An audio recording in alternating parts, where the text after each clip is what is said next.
ಕನ್ನಡಾಂಬೆ ಅಂದದ್ದು, ಭುವನೇಶ್ವರಿ ಅಂದದ್ದು ಅಲ್ಪಸಂಖ್ಯಾತರಾಗಿ ಯಾವತ್ತಾದ್ರೂ ಅಬ್ದುಲ್ ರಜಾಕ್ ಅವರಿಗೆ ಅಥವಾ ನಿಮ್ಮ ಕುಟುಂಬಸ್ಥರಿಗೆ ಕನ್ನಡ ಕಲಿಕೆಗೆ ಅಡ್ಡಿಯಾಗಿದೆಯಾ? ಕನ್ನಡಿಗರು ಅಥವಾ ಕರ್ನಾಟಕದ ಬಹುಸಂಖ್ಯಾತರು ನಮ್ಮನ್ನ ಹೊರಗಿಟ್ಟಿದ್ದಾರೆ ಅಂತ ಅನಿಸಿದೆಯಾ? ಕನ್ನಡ ನಾಡಿಗೆ, ಈ ನಮ್ಮ ರಾಜ್ಯಕ್ಕೆ ಒಂದು ಹೆಮ್ಮೆಯ ಪ್ರಶಸ್ತಿಯಿಂದ ತಂದ ಗೌರವಾನ್ವಿತ ಮಹಿಳೆ ಬಾನು ಮುಷ್ತಾಕ್ ಅವರಾಗಿರ್ತಾರೆ. ಬೂಕರ್ ಪ್ರಶಸ್ತಿ ಇವರು ಗೆದ್ದದ್ದು, ಆ ಪ್ರಶಸ್ತಿ ಇವರು ಕೊಟ್ಟದ್ದು ಯಾಕೆ ಅಂತ ಹೇಳಿದ್ರೆ, ಅವರು ಬರೆದ ಲೇಖನಗಳು ಒಂದು 8 ಸಣ್ಣ ಸಣ್ಣ ಸ್ಟೋರಿಗಳು, ಅದಕ್ಕೋಸ್ಕರ ಅದು ದೀಪಾ ಬಸ್ತಿ ಅವರು ಇಂಗ್ಲಿಷಲ್ಲಿ ಅನುವಾದ ಮಾಡಿದ್ರು. ಅದು ಬುಕರ್ ಪ್ರಶಸ್ತಿಗೆ ನಾಮಿನೇಟ್ ಆಯಿತು. ನಂತರ ಪ್ರಶಸ್ತಿ ಕೂಡ ಅವ್ರಿಗೆ ಸಿಕ್ತು. ಇದು ಇಷ್ಟು ವರ್ಷಗಳು ನಾವು ನೋಡ್ಕೊ ಬಂದಿದ್ದು ಏನು ಅಂತ ಹೇಳಿದ್ರೆ, ಸ್ಪ್ಯಾನಿಷ್ ಭಾಷೆ, ಫ್ರೆಂಚ್ ಭಾಷೆ ಹಾಗೂ ಇಟಾಲಿಯನ್ ಭಾಷೆ, ಆ ಭಾಷೆಗಳಿಗೆ ಮಾತ್ರ ಬುಕರ್ ಪ್ರಶಸ್ತಿ ಸಿಗ್ತಾ ಇತ್ತು. ಮೊದಲನೇ ಬಾರಿ ಕನ್ನಡಕ್ಕೆ ಇಷ್ಟು ದೊಡ್ಡ ಗೌರವವನ್ನು ತಂದು ಅಂತಾರಾಷ್ಟ್ರೀಯ ಮಟ್ಟದಲ್ಲಿ ಕನ್ನಡ ಭಾಷೆಯನ್ನು ಅಷ್ಟು ಮೇಲಕ್ಕೆ ತಗೊಂಬಂದಂಥ ಮಹಿಳೆಗೋಸ್ಕರ ಒಂದು ಸನ್ಮಾನದ ಪ್ರಕಾರ ಸನ್ಮಾನ್ಯ ಮುಖ್ಯಮಂತ್ರಿಗಳು ಆಹ್ವಾನಿಸಿದ್ದಾರೆ. ಅದಕ್ಕೆ ಯಾರ ಅಭ್ಯಂತರ, ಗೊಂದಲ ಏನೂ ಇಲ್ಲ. ಅಲ್ಲಿ ಅವರು ಹೋಗ್ಬಿಟ್ಟು ಮಂಗಳಾರತಿ ಮಾಡಲೇಬೇಕು ಅಂತ ಅನಿವಾರ್ಯ ಏನಿಲ್ಲ. ಅವರು ಪುಷ್ಪಾರ್ಚನೆ ಮಾಡಬೇಕು ಅಂತ ಏನು ಅನಿವಾರ್ಯ ಇಲ್ಲ. ಒಂದು ಮಾತನ್ನ ಇವ್ರು ಹೇಳ್ತಾರೆ, ನಾವು ಅವರ ಧರ್ಮಕ್ಕೆ ಪ್ರಶ್ನಿಸ್ತಿಲ್ಲ ಅಂತ. ನಾಚಿಕೆ ಇಲ್ದಿರ ಬಿಜೆಪಿ ನಾಯಕರು ಅವರು ಗೋಮಾಂಸ ತಿಂತಾರೆ ಅಂತಾರೆ. ಅದೇ ಗೋಮಾಂಸ ಅಂತ ಹೇಳಿದ್ರೆ ಗೋಮಾತೆಗೆ ಮಾತೆ ಅಂತ ತಿಳಿದವರು. ಅವನಿಗೆ ಮೊದಲು ಬಾಯಿ ಬಂದ್ ಮಾಡತ್ತೇಳ್ರಿ, ನಾ ಏನು ಅಂಜು ಮಗ ಅಲತ್ತ. ಭುವನೇಶ್ವರಿಗೂ ತಾಯಿಗೆ ನಾನು ಕೂತ್ಕೊಳ್ಳೋ ಸುಮ್ನೆ ಮರ್ಯಾದೆ ಕೊಟ್ಟು ಮಾತಾಡೋ, ಮರ್ಯಾದೆ ಕೊಟ್ಟು ಮಾತಾಡೋ. ನಾಯಿ ಮಾಂಸನ ಏನ್ ಕೇಳ್ಕೊಂಡು ಮಾತಾಡ್ತಿದ್ಯಾ ಅಲ್ಲಿ? ನಾಯಿ ಮಾಂಸ ತಿನ್ನೋ ನೀನು ಅಂದ್ರೆ ಏನಿದು ಭಾಷೆ? ಕೂತ್ಕೊಳ್ಳೋ ಸುಮ್ನೆ. ನಾಯಿ ಮಾಂಸ ಗಿಂಸ ಎಲ್ಲ ಮಾತಾಡ್ಬಾರ್ದಿಲ್ಲಿ. ನಾಯಿ ಮಾಂಸ ಗಿಂಸ ಎಲ್ಲ ಮಾತಾಡ್ಬಾರ್ದಿಲ್ಲಿ.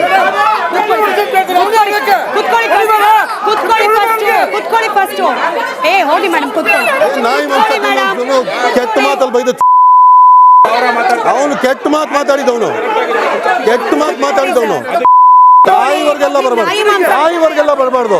ನಾಯಿ ಮಾಂಸ ತಿಂದವ್ರು ನಮ್ಮನ್ನ ಕೇಳಿಸ್ಕೊಳ್ಳ. ನಾಯಿ ಮಾಂಸ ತಿನ್ಬಿಡಿ ಕೇಳಿಸ್ಕೊಳ್ಳ, ಕೇಳಿಸ್ಕೊಳ್ಳ.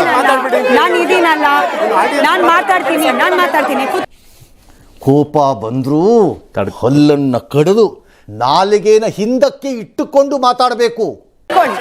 ಜಯ ಭಾರತ ಜನನಿಯ ತನುಜಾತೆ, ಜಯ ಹೇ ಕರ್ನಾಟಕ ಮಾತೆ ಅಂತ ಹೇಳಿ ಕರ್ನಾಟಕವನ್ನ, ಕನ್ನಡದ ಮಣ್ಣನ್ನ ತಾಯಿ ಅಂತ ಹೇಳಿ ಪೂಜಿಸೋದು ಒಬ್ಬ ಅಲ್ಪಸಂಖ್ಯಾತರಾದವರಿಗೆ ಭಾಷೆಯನ್ನ ಕಲೀಲಿಕ್ಕೆ ಅಥವಾ ಭಾಷೆಯನ್ನ ತಮ್ಮದು ಅಂತ ಅನ್ಕೊಳ್ಳಿಕ್ಕೆ, ಈ ನಾಡನ್ನ ನನ್ನದು ಅನ್ಕೊಳ್ಳಿಕ್ಕೆ ಅಬ್ದುಲ್ ರಜಾಕ್ ಅವರೇ ಯಾಕೆ ಆಕ್ಷೇಪ ಆಗಬೇಕು? ಆಕ್ಷೇಪ ಆಗತ್ತಾ ಅಂತ ಹೇಳಿ? ಯಾವತ್ತಿಗೂ ಆಕ್ಷೇಪ ಇಲ್ಲ, ಯಾವತ್ತಿಗೂ ಇದ್ರ ಬಗ್ಗೆ ಗೊಂದಲ ಇಲ್ಲ, ಯಾವತ್ತಿಗೂ ಇದ್ರ ಬಗ್ಗೆ ಏನು ಇದು ಅಗೇನ್ಸ್ಟ್ ಯಾರೂ ಇಲ್ಲ. ಕೇವಲ ಒಂದು ಸ್ವಲ್ಪ ಜನ ನೋಡಿ, ರಾಷ್ಟ್ರಕವಿ ಕುವೆಂಪು ಅವರು ಹೇಳ್ದಂಗೆ ಸರ್ವ ಜನಾಂಗದ ಶಾಂತಿಯ ತೋಟ ಅಂತೀವಿ ನಾವು ನಮ್ಮ ರಾಜ್ಯಕ್ಕೆ. ಹಿಂದೂ, ಕ್ರೈಸ್ತ, ಮುಸಲ್ಮಾನ, ಪಾರಸಿಕರ, ಜೈನರ ಉದ್ಯಾನ. ಈ ಉದ್ಯಾನವನ್ನು ಸ್ಮಶಾನ ಮಾಡಕ್ಕೆ ಅಂತ ಹೇಳ್ಬಿಟ್ಟು ಒಂದು ಸ್ವಲ್ಪ ಜನ ಇದ್ದಾರೆ. ಅದಕ್ಕೋಸ್ಕರ ಈ ಥರ ಪ್ರಶ್ನೆಗಳನ್ನ ಎತ್ತಾರೆ. ಎಂತ ಅವೇಗ್ ಮಾತಾಡ್ತೀಯೋ ಬೇಕು ನನ್ನ ಮಗನೇ, ತಗದು ಮಕ್ಕದ ಮೇಲೆ ಬಿಟ್ಟೆ ಅಂದ್ರೆ ತಲೆ ಒಳ್ಳೆ ಚೆಂಡೋದಂಗೆ ಹೋಯ್ತಿರ್ಬೇಕು. ಇನ್ನೊಂದು ಪ್ರಶ್ನೆ ಮೇಷ್ಟ್ರು ಅವಾಗ್ಲಿಂದ ಹೇಳ್ತಾ ಇದ್ರು, ಚಾಮುಂಡೇಶ್ವರಿನೇ ಬೇರೆ, ಭುವನೇಶ್ವರಿನೇ ಬೇರೆ ಅಂತ. ಕಮಾನ್, ಅವರೇ ಹೇಳ್ತಾ ಇದ್ದಾರೆ ಆಗ್ಲಿಂದ ನಾಡ ಹಬ್ಬ ಅಂತ. ನಾಡ ಹಬ್ಬ ಯಾವ ನಾಡ ಹಬ್ಬ? ಕರುನಾಡ ಹಬ್ಬ. ಕರುನಾಡು ಅಂದ್ರೆ ಕನ್ನಡ ನಾಡು, ಕನ್ನಡ ನಾಡು ಅಂದ್ರೆ ಕರ್ನಾಟಕ, ಕರ್ನಾಟಕ ಕನ್ನಡ ನಾಡು ಅಂದ್ರೆ ಭುವನೇಶ್ವರಿ, ಕೆಂಪು, ಹಳದಿ, ಬಾವುಟರೇ. ಅದನ್ನು ಚಾಮುಂಡೇಶ್ವರಿನ ಬೇರೆ ಮಾಡೋದಕ್ಕೆ ಆಗದೇ ಇಲ್ಲ. ಎರಡು ಒಟ್ಟಿಗೆ ಹೋಗ್ಲೇಬೇಕು. ನೀವು ಯಾವ್ದೋ ಹೊಸ ನರೇಟಿವ್ ತಂದ್ಬಿಟ್ಟು ಅದೇ ಬೇರೆ ಇದೇ ಬೇರೆ ಅಂದ್ರೆ ಒಪ್ಪೋದಕ್ಕೆ ತಯಾರಿಲ್ಲ. ಒಂದ್ ನಿಮಿಷ, ಭುವನೇಶ್ವರಿ ಭಾಷೆಗೆ ಸಂಬಂಧಪಟ್ಟದ್ದು ಯಾವುದು? ಕನ್ನಡ ಭಾಷೆ. ಹೌದು, ಕನ್ನಡ ಭಾಷೆಯಲ್ಲಿ ಮುತ್ತನಂತ ಮಾತಾಡದೆ ಅಳಿಮಯ. ಕುಡಿಯೋ ನೀರನ್ನ ಕಾವೇರಿ ಅಂತೀವಿ, ತೀರ್ಥೋದ್ಭವ ಆಚರಣೆ ಮಾಡ್ತೀವಿ. ಗಾಳಿಗೂ, ಬೆಟ್ಟಕ್ಕೂ, ನದಿಗೂ, ಹಾಗೆ ಕಣ್ಣಿಂದ ಕಾಣುವ ಸೂರ್ಯನಿಗೂ, ಚಂದ್ರನಿಗೂ, ಕಾಲಿಂದ ಮೆಟ್ಟುವ ಭೂಮಿಗೂ ಕೂಡ ತಾಯಿಯ ಸ್ಥಾನ ಕೊಡ್ತೀವಿ, ಎಲ್ಲದರಲ್ಲೂ ಕೂಡ ದೇವಿ ಸ್ವರೂಪವನ್ನು ನೋಡ್ತೀವಿ. ಅಂದರೆ ನೀವು ದೇವಿ ಸ್ವರೂಪವನ್ನು ಅಬ್ಜೆಕ್ಟ್ ಮಾಡೋರು ಏನೇನು ಅಬ್ಜೆಕ್ಟ್ ಮಾಡ್ತೀರಿ? ನಿಮಗೆ ಭುವನೇಶ್ವರಿ ಅಬ್ಜೆಕ್ಷನ್ ಆದರೆ ಕಾವೇರಿನೂ ಅಬ್ಜೆಕ್ಷನ್ ಆಗಬೇಕು, ನಿಮಗೆ ಕಾವೇರಿ ಅಬ್ಜೆಕ್ಷನ್ ಆದರೆ ಚಾಮುಂಡೇಶ್ವರಿಯೂ ಅಬ್ಜೆಕ್ಷನ್ ಆಗಬೇಕು. ಇದಲ್ವಾ ಮೂಲಭೂತ ಸವಾಲು? ಉತ್ತರ ಕೊಡಿ. ಇದು ನೀವು ಸೆಂಟರ್ನಾಗಿ ಶಿಕ್ಷಿತರು. ಇದು ಅಬ್ಜೆಕ್ಷನ್ ಪ್ರಶ್ನೆನೇ ಬರಲ್ಲ ಮೇಡಮ್. ನಾವು ಪ್ರಕೃತಿ ಆರಾಧಕರು. ಆರಂಭದಿಂದ ಭಾರತ ದೇಶ ಪ್ರಕೃತಿಯನ್ನ ತಾಯಿ ಅಂತ ನೋಡ್ಕೊ ಬಂದಿರತಕ್ಕಂಥವ್ರು. ಭಾರತ ಮಾತೆ ಅಂದಂಗೆ ಭೂಮಿ ತಾಯಿ ಅಂತ ನೋಡ್ಕೊ ಬಂದಿದ್ದೀವಿ. ಹಿಂದೂಗಳು ಒಟ್ಟಾರೆ ಅಂತೇಳಿ ಸರ್, ಒಟ್ಟಾರೆ ದಯವಿಟ್ಟು ಪ್ರಕೃತಿಯನ್ನ ಸರ್, ಹಿಂದೂಗಳು ಅಂತೇಳಿ. ಒಟ್ಟಾರೆ ಭಾರತೀಯರು ಸರ್. ಮೇಷ್ಟ್ರೆ, ಹಿಂದೂಗಳು ಅಂತೇಳಿ. ಭಾರತೀಯರು ಹಾಗಾದ್ರೆ ರಜಾಕ್ ನಾವು ಹೇಳಿ. ಭಾರತೀಯರು, ಅವರು ರಜಾಕ್ ಹೇಳಿ. ಭಾರತೀಯರೇ. ಇಸ್ಲಾಂ ಧರ್ಮದಲ್ಲಿ ಪ್ರಕೃತಿ ಅವರು ಭೂಮಿ ತಾಯಿ ಅಂತ ಅವರು ಒಪ್ಕೊಳ್ತಾರೆ. ಕಾವೇರಿನ ಅವರು ಯಾವ ಚಂದ್ರನ ರೀತಿ ನೋಡ್ತಾರೆ ಹೋಲಿಸ್ತಾರೆ ಸರ್. ಹೇಳಿ. ಅವರು ಚಂದ್ರನ ನೋಡ್ತಾರೆ. ಅವರು ಚಂದ್ರನ ನೋಡ್ತಾರೆ. ಅವರು ತಪ್ಪು ಮಾತಾಡ್ತಾರೆ. ಅವರು ಮೇಷ್ಟ್ರು ಅವರು. ಮೇಷ್ಟ್ರು ತಪ್ಪು ಮಾತಾಡಬಾರ್ದು. ರಜಾಕ್ ಕಡೆ ಪ್ರತಿಕ್ರಿಯೆ ರಜಾಕ್ ಅವ್ರು ಪಡ್ಕೊಂಡು ನಾನು ಆಡಿಯನ್ಸ್ ನ ಮಾತಾಡ್ತೀನಿ. ಮೇಡಮ್, ನಿಮ್ಮ ಈ ಕಾರ್ಯಕ್ರಮದ ಹೆಸರು ಮಹಾಭಾರತ ಅಂತ.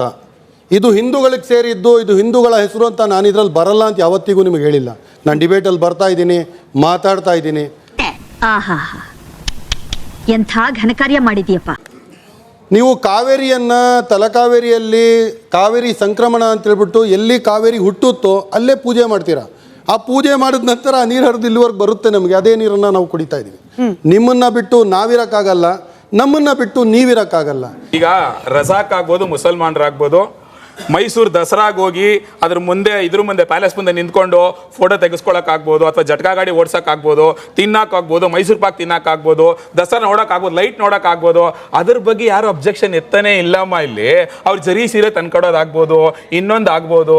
ಬಟ್ ಅಬ್ಜೆಕ್ಷನ್ ಇರೋದಲ್ಲಿ ನಿಮಗೆ ಪೂಜೆ, ತೀರ್ಥ, ಮಂಗಳಾರತಿ, ಕುಂಕುಮ, ಅರಿಶಿನ ಅದನ್ನ ಮಾಡ್ತಾರೆ ಅವರು. ಅದನ್ನ ಮಾಡ್ತಾರೆ ಅವರು. ನನ್ನ ಪ್ರಶ್ನೆಗೆ ಇನ್ನೂ ಉತ್ತರ ಕೊಟ್ಟಿಲ್ಲ. ಸಿದ್ದರಾಮಯ್ಯ ಟೋಪಿ ಹಾಕೊಂಡು ಹೋಗ್ಬೇಕು. ಅದೇ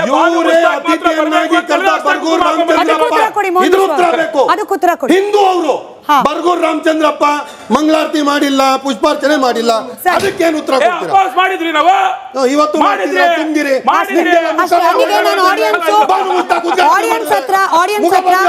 ನಾನು ಎಲ್ಲರಿಗೂ ಅವಕಾಶ ಕೊಡ್ತೀನಿ. ಒಂದು ಕಡೆಯಿಂದ ನಾನೆಲ್ಲೋ ಇವತ್ತು ಬೆಳಿಗ್ಗೆ ಎದ್ದು ನಾಯಿ ಚಿಕಾ ನೋಡಿರ್ಬೇಕು. ನೀವು ಯುಗಾದಿ ಬಗ್ಗೆ ಹೇಳಿದ್ರಿ, ರಂಜಾನ್ ಬಗ್ಗೆ ಹೇಳಿದ್ರಿ, ಎಲ್ಲ ಓಕೆ ಸರ್. ನೀವು ಒಬ್ಬಟ್ಟು ಕೇಳ್ತೀರಾ, ನಮ್ಮವ್ರು ಬಿರಿಯಾನಿ ಕೇಳ್ತಾರೆ, ಅದೆಲ್ಲ ಓಕೆ ಸರ್, ತೊಗೊಳ್ತಾರೆ ಅಂತ ಅನ್ಕೊಳ್ಳ. ನೀವು ಒಬ್ಬಟ್ಟು ತಗೊಳ್ತೀರಾ, ತಿಂತೀರಾ, ಅವರು ಬಿರಿಯಾನಿ ತೊಗೊಳ್ತಾರೆ, ತಿಂತಾರೆ sir.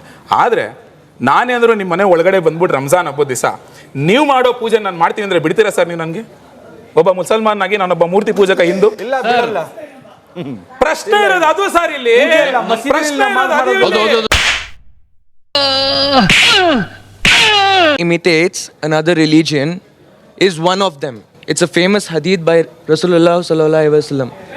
Okay, so this is what at the end what I'm going to tell is whatever Razak bhai told right now, like you can go there and you can go and you can do the puja. It's completely not allowed in our Islam. It's haram. Nobody said you can do puja. ಕೇಳಿಸ್ಕೊಳ್ಬೇಕು sir. Nobody said you can do puja. Because you told, I'm just correcting you. I'm just correcting you. Yes. I'm just no, correcting don't correct you. me. I'm not wrong. You I am were never wrong. You were wrong. You don't when try you to correct told me. No. I will tell you this. Razak, I'm going to tell you the famous hadith by Innamal sallallahu alaihi a'malu wasallam. binniyat. Whoever follows. Whatever ಎಂತೆಂಥವ್ರಿಗೋ ಸಾವು ಬರುತ್ತೆ, ನಿನಗ್ ಬರಲ್ವಲ್ಲೋ.